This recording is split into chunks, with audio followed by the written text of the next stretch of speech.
আচ্ছা, বাংলার ছেলেরা অন্য প্রভিন্সে গিয়ে এত ভালো কাজ করছে, তাহলে বাংলায় তারা কাজ করতে পারছে না কেন? একটু নিজেরা প্রশ্ন করুন তো। বাংলার সবচেয়ে সুবিধা কি জানেন? 1 নম্বর হচ্ছে জল, নাম্বার 2 হচ্ছে পোর্ট, সেটা হলদিয়া পোর্ট বা কলকাতা পোর্ট বলুন। নাম্বার 3 হচ্ছে কানেক্টিভিটি, আপনি কলকাতা এয়ারপোর্ট এবং রাস্তা ইনফ্রাস্ট্রাকচার আরেকটু ভালো করতে হবে, কিন্তু স্টিল এখনো যা আছে, স্পেশালি NH2 মতো রাস্তা বাংলায় আছে। সুতরাং কোনো অন্যদিকে গন্ডগোল নেই। তাহলে শিল্পপতিরা আসছেন না কেন বাংলায়? এই প্রশ্নটা আপনাদের মধ্যে জাগে না? আজকে শিল্পপতিরা যদি না আসেন, যদি শিল্প না গড়ে ওঠে, তাহলে সাধারণ ছেলেমেয়েরা চাকরি পাবে? আজকে যদি IT হাব না হয়, বা সেমিকন্ডাক্টর হাব না হয়, বা ডিফেন্স হাব না হয়, তাহলে সাধারণ মানুষ, সাধারণ ছেলেপুলেরা চাকরি পাবে?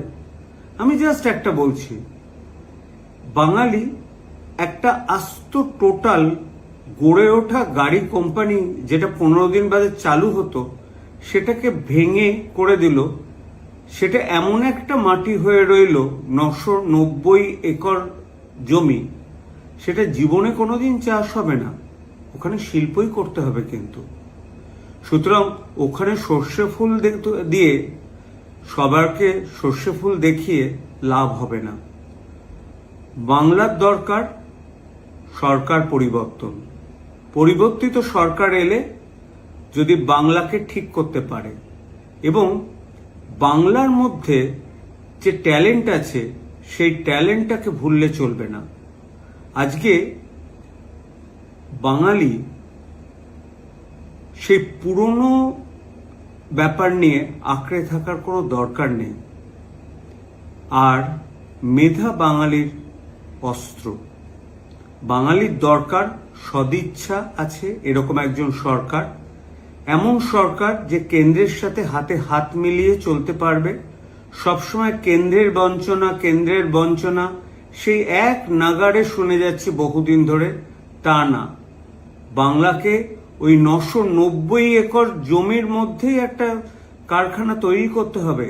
এটা ইগোর ব্যাপার না, পার্সোনাল কোনো পার্টি পলিটিক্সের ব্যাপার না, কোনো রাজনৈতিক মতামত না।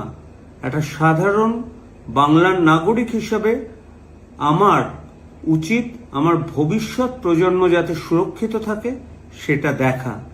আরেকটা সবচেয়ে বড় বাংলার ভোটের তাৎপর্য কি জানেন? Strategic point.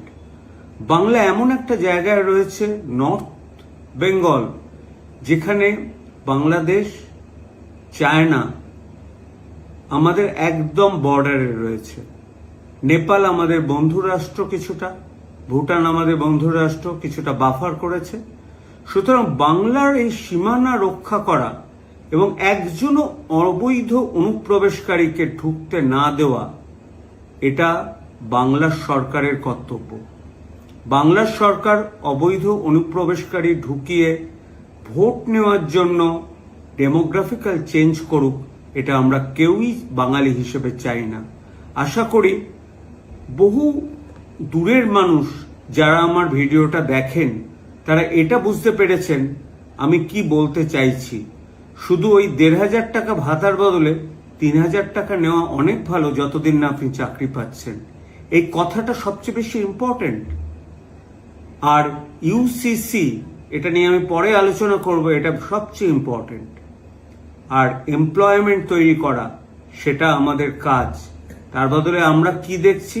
ক্রমশ আমাদের গত 15 বছরে বাংলা ক্রমশ পিছিয়ে যাচ্ছে। না, এবার রুখে দাঁড়ানোর সময়, এবার সময়টা পরিবর্তনের পক্ষে আপনারা ভোট দিন।